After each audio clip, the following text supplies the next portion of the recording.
আল্লাহর নবী জাকাতুল ফিতর ফরজ করেছেন 1 সা খেজুর অথবা 1 সা জব আলাল আবদে অল হুররে, দাস দাসী ও স্বাধীন মানুষের উপরে, অযাকারে ওয়াল উনসা, মহিলা ও পুরুষের উপরে, অসাগিরে ওয়াল কাবিরে, ছোট ও বড়র উপরে, মিনাল মুসলিমিনা, সকল মুসলমানের পক্ষ হতে। বুখারী মুসলিম। অন্য এক বর্ণনায় এসেছে আলা কুল্লে নাফসিন মিনাল মুসলিমিনা, প্রত্যেক মুসলমানের আত্মার উপরে। এই জন্যই বিদ্বানগণ বলেছেন ঈদুল ফিতরের রাতে কোনো ছেলে মেয়ে জন্ম নিলেও তার ফিতরা দিতে হবে। যদিও ফিতরার লক্ষ্য উদ্দেশ্য তাকে ভুল ত্রুটি থেকে মুক্তি করা, কিন্তু বিবরণে বোঝা যায় একাধিক সহিহ হাদিসের মাধ্যমে মুসলিম গ্রন্থে এসেছে প্রত্যেক আত্মাকেই জাকাতুল ফিতর দিতে হবে।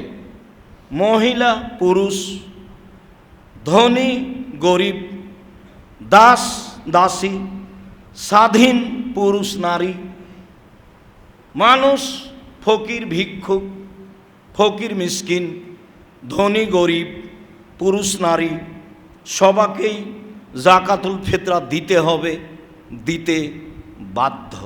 তিনি বলেন ওয়ামারা বেহা আন তুয়াদ্দা কাবলা খরুজিন নাস ইলা সালাহ, ঈদের মাঠে যাওয়ার পূর্বে তা বের করতে হবে।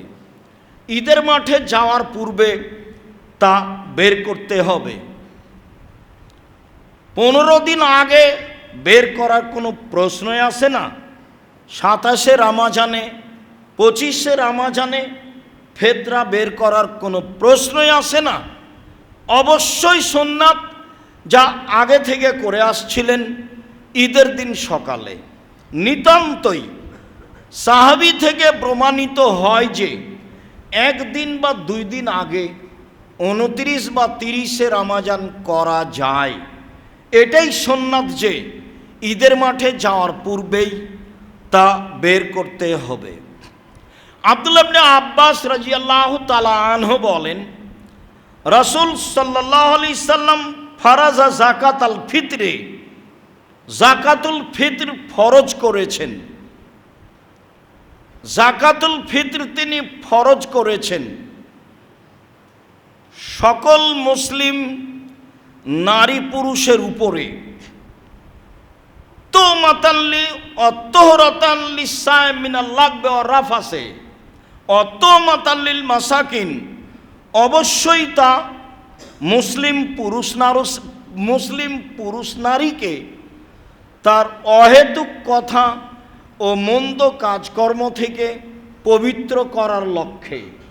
সেম থেকেছে, অপছন্দ কথা ও কর্ম বলে ফেলেছে, তাকে পবিত্র করার জন্যই ফিতরা ফরজ করা হয়েছে। অত মাতাল্লিল মাসাকিন, আর অবশ্যই তা ফকির মিসকিনের খাদ্য হিসাবে ফরজ করা হয়েছে। মর্মে সবাই বলতে চেয়েছে, প্রায় অধিকাংশই বলতে চেয়েছে যে ফিতরা শুধু ফকির মিসকিনকে দিতে হবে। ভারত, বাংলাদেশ, পাকিস্তানের আলেম ওলামা মনে করেন যে ফিতরা যাকাতের মতোই ফকির মিসকিন, বেসরকারি কওমি মাদ্রাসা ফি সাবিলিল্লাহ হিসাবে দিতে হবে। তবে হাদিসে ফকির মিসকিনের কথাই উল্লেখ রয়েছে, আর সেটাই উত্তম হবে। জরুরি কথা, আবু সাঈদ খুদরি রাদিয়াল্লাহু তাআলা আনহু বলেন কুন্না নুতি যাকাতাল ফিতরে সান মিন তামিন ফি জামানিন নবী সাল্লাল্লাহু আলাইহি সাল্লাম, রাসূলের যুগে আমরা 1 সা খাদ্য ফিতরা দিতাম। আও সান মিন তামরিন, রাসূলের যুগে আমরা একসা খেজুর ফেতরা দিতাম। আওসান মিন শাইরিন, রাসূলের যুগে আমরা একসা জব ফেতরা দিতাম। অসান মিন জাবিবিন, একসা শুখা আঙ্গুর কিশমিশ ফেতরা দিতাম। অসান মিন আকেতিন, রাসূলের যুগে আমরা একসা পনির ফেতরা দিতাম। হাদিস সহি, লম্বা বিবরণে বোঝা যায় মানুষ যা খাদ্য খায় সেটাই ফেতরা দিবে, এটাই উত্তম হবে। চলন্ত যেটা ভালো সেটাই ভালো হবে। এরপরে তিনি বলছেন ফাম্মা আনা ফালা আজালো কুনতু উখরিজুহু কামা কুনতু উখরিজুহু ফি জামানিন নবী সাল্লাল্লাহু আলাইহি সাল্লাম, আমি সর্বদা একসা বের করব রাসূলের যুগে যা করেছি। আবার বলছেন লা আখরুজু আবাদান ইল্লা সান, আমি একসা ছাড়া ফেতরা বের করব না। আমি সর্বদা রাসূলের যুগে যেভাবে একসা ফেতরা দিতাম সেই একসাই ফেতরা দিব। আমি সর্বদা একসাই ফেতরা দিব। কাল রাজুলুন মিনাল কওমি, জনগণের মধ্য হতে একজন দাঁড়িয়ে বলল আমুদ্দাইনে মিন কামহিন, কেন অর্ধসা গম দিলে হবে না? সোয়া কেজি গম দিলে হবে না কেন? অর্ধসা 2 মুদ অর্ধসা গম দিলে হবে না? কাল আল্লাহ, তিনি বললেন না, হবে না। তিলকা ফেল মুআবিয়া, তা হচ্ছে মুআবিয়ার কর্ম। তিলকা কিমত মুআবিয়া, তা হচ্ছে মুআবিয়ার মূল্য নির্ধারণ। লাক বালোহা, আমি কখনো তা গ্রহণ করব না। ওলা ফালোহা, আমি কখনো সে কাজ। আল্লাহু তাআলা আনহু সিরিয়া থেকে আসলেন হাজ্জান মুতামিরান, হজের উদ্দেশ্যে অথবা উমরার উদ্দেশ্যে। ফা কাল্লামান নাসা আলাল মিম্বারে, সেই দিন তিনি জুমার খুতবায় জনগণের সামনে বক্তব্য দিলেন। ফাকানা ফিমা কাল্লামা বিহিন নাসা, সেদিন বক্তব্যে তিনি বলেছিলেন মুআবিয়া রাদিয়াল্লাহু তাআলা আনহু সিরিয়া থেকে হজ বা উমরার উদ্দেশ্যে এসে মদিনার মসজিদে বক্তব্য দিলেন। বক্তব্যে তিনি জনগণের সামনে বললেন ইন্নী আরা মুদ্দাইনে মিন কামহিন মিন সামারাই শাম, আমি মনে করি সিরিয়ার অর্ধসা গম তা দিল সান মিন তামরিন, মদিনার একসা খেজুরের সমতুল্য। আমি মনে করি সিরিয়ার অর্ধসা গম মদিনার একসা খেজুরের সমতুল্য।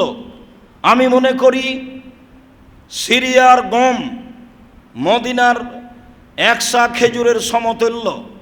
ফা খাজান নাসু বেজালেকা, মানুষ এটা মেনে নিল।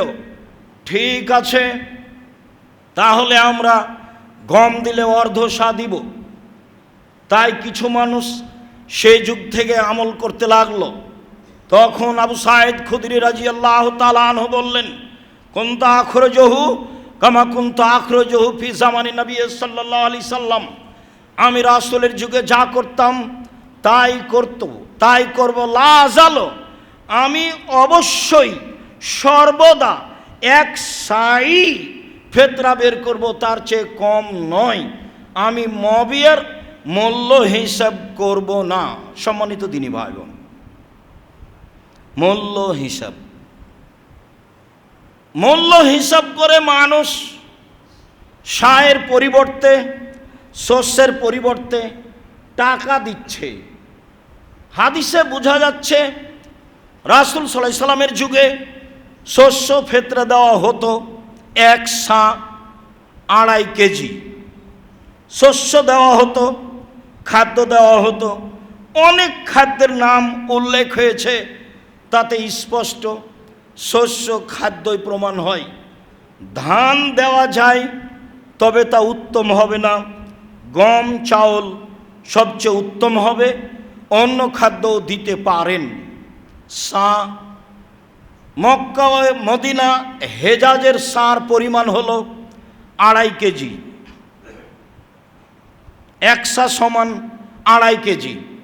ইরাকের সা সমান হলো 3.5 কেজি, 3.5 কেজির অর্ধেক হলো 2.25 কেজি, 3.5 3.5 অর্ধেক হচ্ছে জি 2.25 কেজি।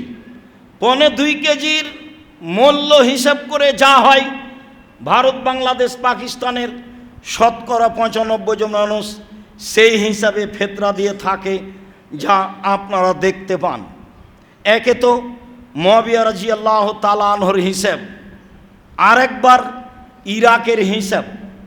সেই কালে আবু সাঈদ খুদরি রাদিয়াল্লাহু তাআলা আনহু মুআবিয়া রাদিয়াল্লাহু তাআলা আনহুর এই মূল্য হিসাবের চূড়ান্ত বিরোধিতা করেছেন এবং শক্ত পদক্ষেপে বলেছেন, কখনো আমি মুআবিয়ার সিদ্ধান্ত গ্রহণ করব না, আমি মূল্য হিসাব করে ফেতরা দিব না, আমি মূল্য হিসাব করে টাকা দিব না।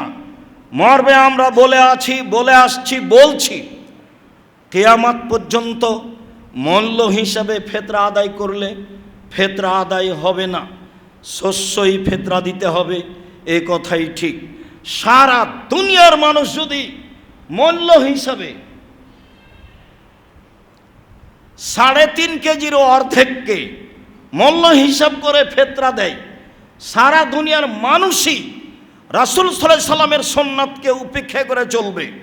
যারা অর্ধসা হিসাব করে মূল্য বের করে, তাদের এই মন্তব্য কর্ম শরীয়তকে না মানার শামিল।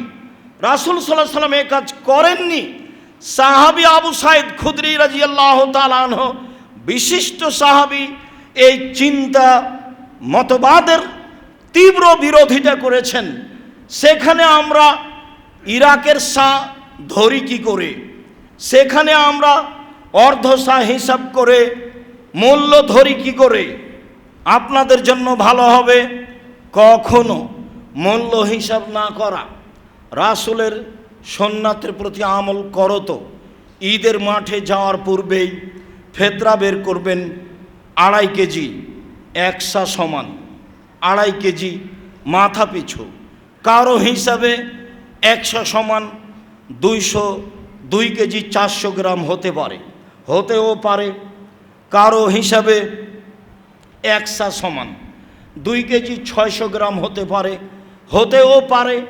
কেউ যদি সরাসরি এখন মক্কা মদিনা থেকে সা নিয়ে এসে মেপে দেয়, সেইটা যে শরীয়তের বিরোধী হবে তা আমরা মনে করি না। কেননা সেটা একটা পাত্রের কথা উল্লেখ রয়েছে, সেই পাত্রে চাউল কিছু কম বেশ হতেই পারে। আর যারা বলছে সেই কালের একটি পাত্র সা আমরা পেয়েছি, এইটা কতদূর সত্য সেইটা আমি নিশ্চিত আপনাকে বলতে পারি না। তবে আপনি যদি মনে করেন এখন মক্কা মদিনায় সবাই যাচ্ছে আসছে, একটা সা কিনে নিয়ে আসি, বা যারা কিনে নিয়ে এসে সেইখানে আপনি 1 সা চাউল দেন, সমস্যা নেই। 1 সা গম দেন, তাতে সমস্যা নেই। যদি আমরা মূল্য হিসাব করি খেজুরের, তাহলে এইবার যারা মূল্য হিসেবে ফেতরা দিচ্ছেন তাদের একটু বলে রাখি, একটু কথাটা উল্টিয়ে ধরেন না। সেই কালে মদিনায় গমের দাম ছিল বেশি, খেজুরের দাম ছিল কম। আজকে তো মাশাআল্লাহ খেজুরের দাম অনেক বেশি। 1 সা 2.5 কেজি দামি খেজুরের মূল্য যা, সেই মূল্য দিয়ে যত গম আসে কিনে দেন না, ভালো হয়। বিপদে পড়িয়েন না। শরীয়ত থেকে একটু এদিক ওদিকে সরে গেলে মিথ্যা কথা দিয়ে ঢাকতে হবে, মন্তব্য দিয়ে ঢাকতে হবে, জাতির কাছে দাঁড়ানো যাবে না। সারা দুনিয়ার দিনী মুসলিম ভাই বোনকে বলি, যেহেতু রাসূল সাল্লাল্লাহু আলাইহি সাল্লামের সিদ্ধান্ত এটাই, 1 সা শস্য হতে হবে, অতএব মানুষের মতামত ত্যাগ করে আল্লাহকে সন্তুষ্ট করার আশায় রাসূলের সুন্নাতকে শক্তভাবে ধরার লক্ষ্যে 1 সা সমান 2.5 কেজি শস্য, চাউল বা গম ফেতরা হিসাবে দেওয়ার জন্য আমি আব্দুর রাজ্জাক বিন ইউসুফ দেশের দিনী মুসলিম ভাই বোনকে, পৃথিবীর বাঙালি দিনী মুসলিম ভাই বোনকে অনুরোধ জানাচ্ছি। বের করার পরে গ্রাম্য সর্দার যারা, তারা বিক্রি করে কিছু করুক, সেটা তার ব্যাপার, কিন্তু আমি অবশ্যই শস্য বের করব, অবশ্যই তা ঈদের মাঠে যাওয়ার পূর্বে বের করব। অবশ্যই যদি মনে করি জরুরি কারণে একটু আগে, তাহলে 1 দিন বা 2 দিন আগে, তা 28শে রামাজানে নয়, তা 25শে রামাজানে নয়, তা 27শে রামাজানে নয়। এটা তো জাকাত, এটা হচ্ছে শরীরের সিয়ামের পবিত্রতার জন্য। তা আপনার এখনো তো 15 দিন সিয়াম বাকি আছে, তা আপনি আগেই ফেতরা দিয়ে দিলেন, তো কি পবিত্র করবেন আপনি? ধর্ম পাগল হয়ে গেল নাকি? ধর্ম পাগল নয়, ধর্মে একজনের কথা দিয়ে চলে, যার নাম মোহাম্মদ সাল্লাল্লাহু আলাইহি সাল্লাম। সম্মানিত দিনী ভাই বোন, ফেতরার বিষয়টি ভালোভাবে দেখার জন্য আমি আন্তরিকভাবে অনুরোধ জানাচ্ছি। আব্দুর রাজ্জাক সাহেব, কেউ যদি ফেতরা না নেয় কী করব? কেউ যদি না নেয় ফেলে দিন। ফেলে দিবেন কেন? গরিব মিসকিন আছে, না হয় জামিয়া সালাফে পাঠিয়ে দিন। একটা পথ বললাম আপনাকে, যে সেই কথা ভান করে রাসূলের সুন্নাতকে উপেক্ষা করা যাবে না, এইটা আপনাকে আমি আন্তরিকভাবে মনে রাখার জন্য অনুরোধ জানাচ্ছি। অবশ্যই ইতিকাফ কোনো জরুরি বিষয় নয়, অবশ্যই মহল্লার একজনকে না একজনকে ইতিকাফে থাকতে হবে, নইলে গ্রামবাসী ক্ষতিগ্রস্ত হবে। কথাটা একেবারেই মিথ্যে, যাহা মিথ্যা কথা ধর্মে জনগণ ছড়াচ্ছে। ইতিকাফ জরুরি নয়, ইতিকাফ ফরজ নয়, ইতিকাফ ওয়াজিব নয়।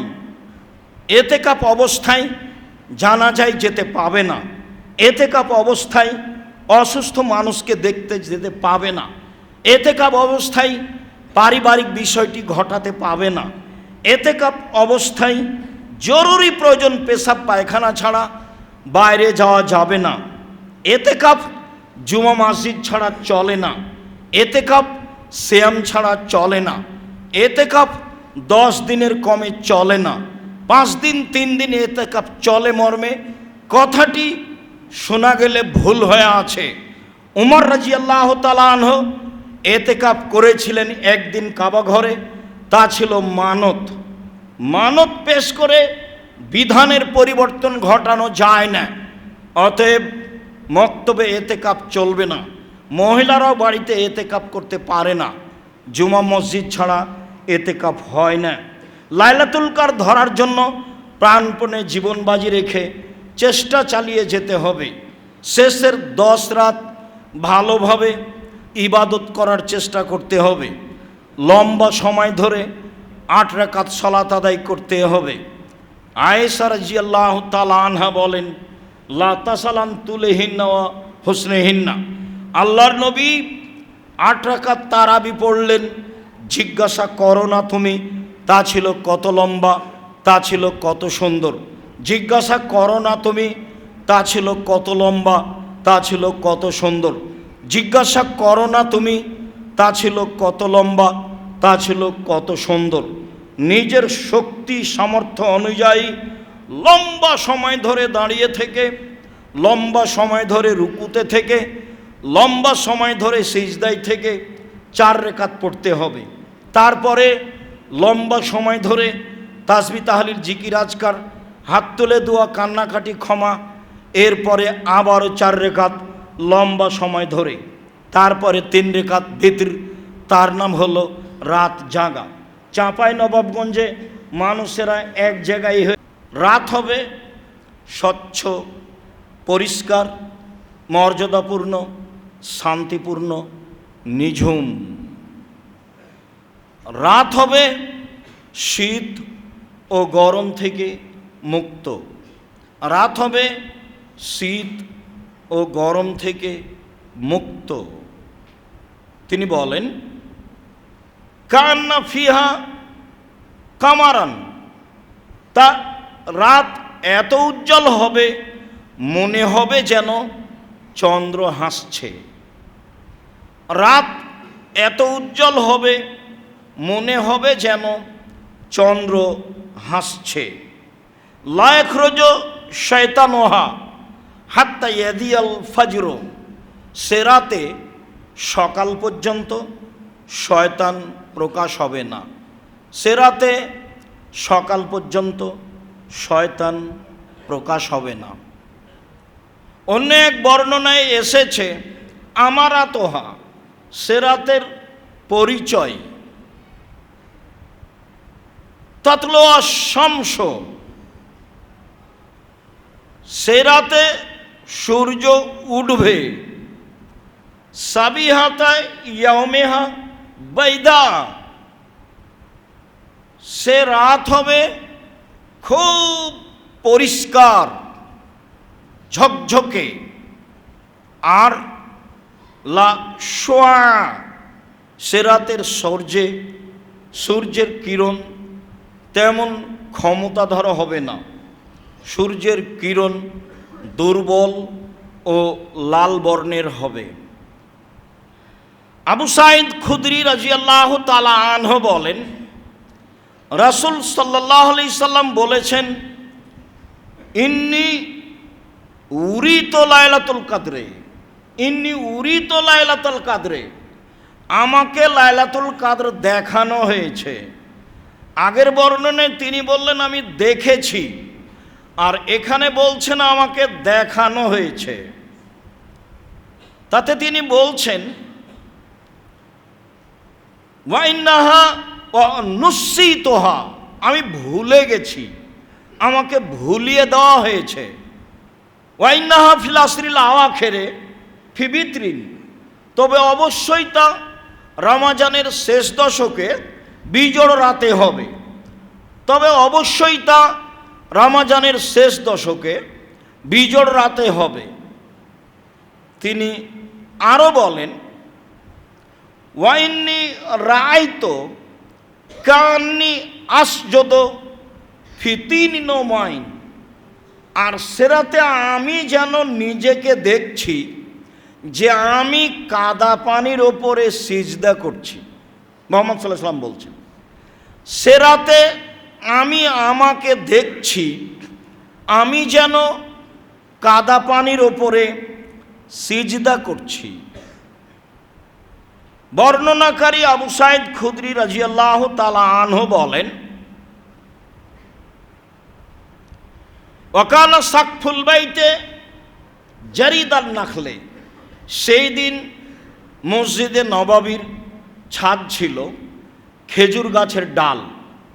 সেই দিন মসজিদে নববীর ছাদ ছিল খেজুর গাছের ডাল, মানে যা বৃষ্টি হয় তা বাহিরের চেয়ে ভিতরে বেশি পড়ে।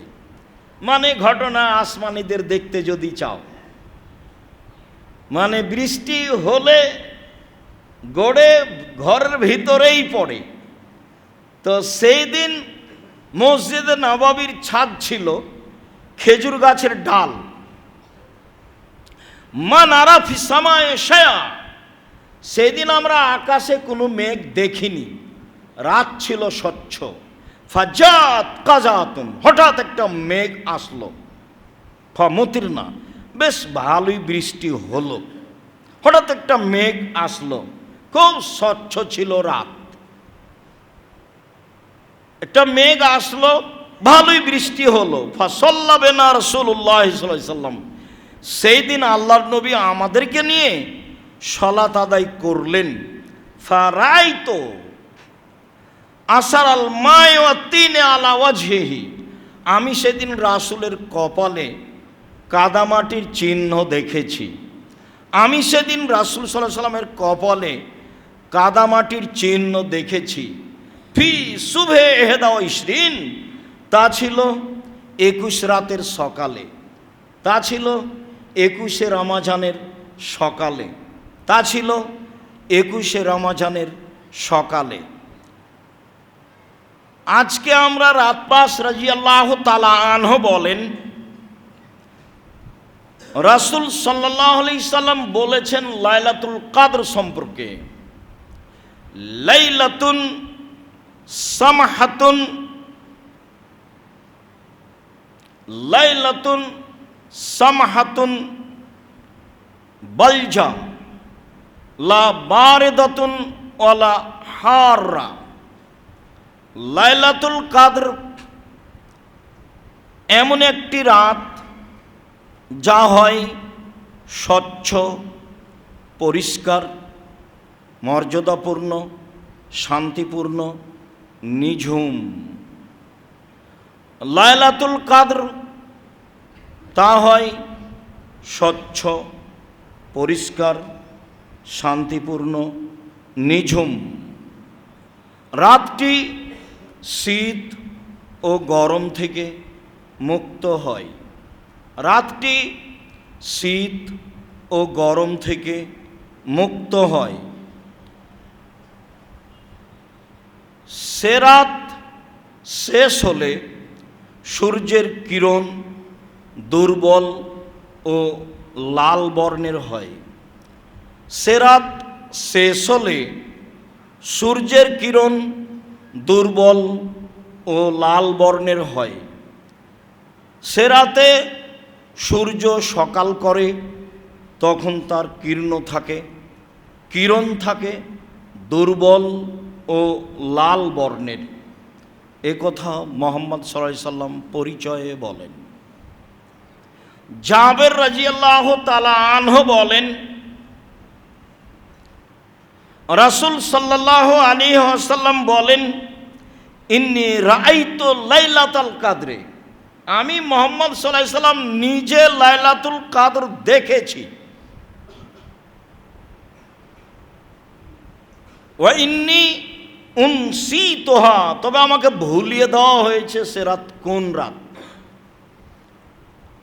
ওয়া ইন্নাহা ফিল আশরিল আওয়াখির ফি লায়ালিহা, অবশ্যই হবে তা রমজানের শেষ দশকের রাতে। অবশ্যই তা রমজানের শেষ দশকে রাতে হবে। অবশ্যই তা রমজানের শেষ দশকের রাতে হবে। লাইলাতুন তালকাতুন বালজা লা বারিদাতুন ওয়ালা হাররা। কর্তব্য, আমাদের কর্তব্য করে যাই আর বলতে চেষ্টা করি অন্য দোয়া সহ আয়েশা রাদিয়াল্লাহু তাআলা আনহার বলা দোয়া। বলছিলাম লাইলাতুল কাদর।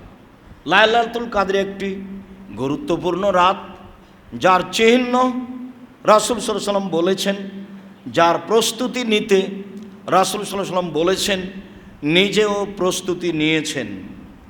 আজকের খুতবার শেষের অংশ। আব্দুল্লাহ ইবনে উমর রাদিয়াল্লাহু তাআলা আনহু বলেন, ফারাজা রাসূলুল্লাহ সাল্লাল্লাহু আলাইহি সাল্লাম যাকাত আল ফিতরে সান মিন তামরিন আও সান মিন শাইরিন। যেতে হবে অসুস্থ ব্যক্তিকে দেখতে, এটা আপনার জিম্মেদারি। তাই এখানে বলা হলো এতেকাফে এই কাজে যাবে না, যদিও কাজটা জরুরি। জানাজায় উপস্থিত হবে না। রাসূল সাল্লাল্লাহু আলাইহি সাল্লাম বলেছেন, কেউ যদি জানাজায় উপস্থিত হয় তাহলে 1 কেরাত নেকি, মাটি দেওয়া পর্যন্ত যদি থাকে তাহলে 2 কেরাত নেকি। 1 কেরাত হলো উহুদ পাহাড়ের সমান। আর উহুদ পাহাড় 4 কিলোমিটার প্রশস্ত, 8 কিলোমিটার লম্বা। নিচে যে কত আছে তা মানুষ জানে না। তাহলে অনেক নেকি। জানাজায় যাবেন, মাটি দেওয়া পর্যন্ত থাকবেন, সবাই মিলে দোয়া করলে তা বিদাত হবে, তখন অংশগ্রহণ করবেন না। মাটি দেওয়া শেষে বলবেন আল্লাহুম্মা গফির লাহু ওয়া সাব্বিতহু, বাস ফিরে আসবেন। তো এই যে এত নেকি, এটা আল্লাহর দয়া, আপনি জানাজায় যেতে বাধ্য। তো এতেকাফ অবস্থায় এই বাধ্য কাজগুলি করা হবে না। এরপরে বলেন ওয়ালা ইয়ামাসসা ইমরাআতান, পারিবারিক স্ত্রী মিলনে লিপ্ত হতে পাবে না। ওয়ালা ইউবাশিরাহা, তার শরীরের সাথে শরীর মিলাতে পাবে না। অলা এখরোজা লে হাজাতিন ইল্লা লেমা লা বুদ্দা মিনহ, জরুরি প্রয়োজন ছাড়া স্থান ত্যাগ করতে পাবে না। তাহলে পেশাব পায়খানা গোসল জরুরি প্রয়োজন ছাড়া যে জায়গায় থাকছে, মসজিদ তো মসজিদ পুরোটাই ধরে নিতে পারি আমরা আমাদের শারীরিক সুবিধার জন্য, তো জরুরি প্রয়োজন ছাড়া তার স্থান থেকে যেতে পাবে না, এ কথা রাসূল সাল্লাল্লাহু আলাইহি সাল্লাম বলেন, যা আয়েশা রাদিয়াল্লাহু তাআলা আনহা সুন্নাত বলে ঘোষণা করেন। তিনি আরও বলেন, লা ইতিকাফা ইল্লা বিসিয়ামিন, সিয়াম ছাড়া ইতিকাফ হয় না। ওলা ইতিকাফা ইল্লা বিমসজিদিন জামে, জুমা মসজিদ ছাড়া ইতিকাফ হয় না। অক্তিয়া মসজিদে ইতিকাফ হবে না। কোনো পুরুষ কোনো মহিলা কোনো বাড়িতে ইতিকাফ করতে পাবে না। কোনো মক্তব ঘরে ইতিকাফ হবে না। অক্তিয়া মসজিদে ইতিকাফ হবে না। সিয়াম ছাড়া ইতিকাফ হবে না। জুমা মসজিদ ছাড়া ইতিকাফ হবে না। 10 দিনের কমে ইতিকাফ হবে না। যেসব মন্তব্য শুনেছেন আলেম ওলামাদের, একদিন হলেও ইতিকাফ চলে, 3 দিন হলেও চলে, এর কোনো প্রমাণ নেই। উমর রাদিয়াল্লাহু তাআলা আনহু আল্লাহর নবীকে বলেন, আল্লাহর নবী, আমি কাবা ঘরে একদিন ইতিকাফের মানত মেনেছিলাম। তখন আল্লাহ রাসূল বললেন, ঠিক আছে, তুমি কাবা ঘরে মানত পূর্ণ করে নাও। ওটা হলো মানত, যা করতেই হবে, মানতে নেকি নেই, করতে বাধ্য। যেহেতু মানত পূর্ণ করতেই হবে, কাজেই তোমার মানত ছিল একদিনের ইতিকাফের, সেটা করে নাও। এর অর্থ এই নয় যে 10 দিনের কমে ইতিকাফ চলে, 10 দিনের কমে ইতিকাফ চলে না। সিয়াম ছাড়া চলে না, জুমা মসজিদ ছাড়া চলে না। মহিলারাও ইতিকাফ করতে পারে, জুমা মসজিদে তাদের নিরাপদ ব্যবস্থা থাকলে করতে পারে, কোনো সমস্যা নেই। রাসূল সাল্লাল্লাহু আলাইহি সাল্লামের পরিবারবর্গ ইতিকাফ করতেন।